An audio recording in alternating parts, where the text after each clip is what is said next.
जब हम अभ्यास के बारे में चर्चा करते हैं कि योग को कैसे करना चाहिए, कहाँ करना चाहिए,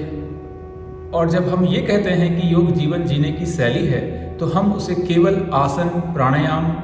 या ध्यान तक ही केंद्रित नहीं रखते हैं। अनेक ऋषि मुनियों ने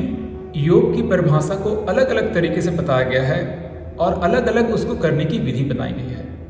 इसीलिए पातंजलि योग सूत्र में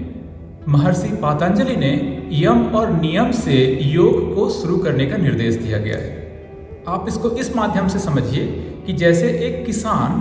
बीज बोने से पहले उस धरती को तैयार करता है जिसमें उसकी उपजाऊ क्षमता अधिक हो जाती है, ताकि जो भी वो बीज उस जमीन पर बोएगा उसका फसल सही और स्वस्थ उत्पन्न होगा। हमारे जीवन में भी जब हमें किसी लक्ष्य को प्राप्त करना होता है तो हमें उस व्यवस्था का, उस इन्वायरमेंट का निर्माण करना होता है, और वो होता है हमारे मन से। अगर हमारे मन का वातावरण सही नहीं है तो कुछ भी हम उसमें बोने की कोशिश करेंगे, कोई भी विचार को उसमें स्थापित करने की कोशिश करेंगे जो कि एक बीज रूप में होता है, उसका फसल हम सही ढंग से प्राप्त नहीं कर पाएंगे। अपने मन को सही ढंग से उपजाऊ बनाने के लिए ही यम और नियम की परिभाषा दी गई है कि जब आप सत्य, अहिंसा, अस्तेय, अपरिग्रह और ब्रह्मचर्य जैसे यमों का पालन करते हैं तो आपकी जो मानसिक क्षमता है वो कई गुना बढ़ जाती है, और उस अवस्था में आप जो भी विचार रखते हैं या जो भी संकल्प लेते हैं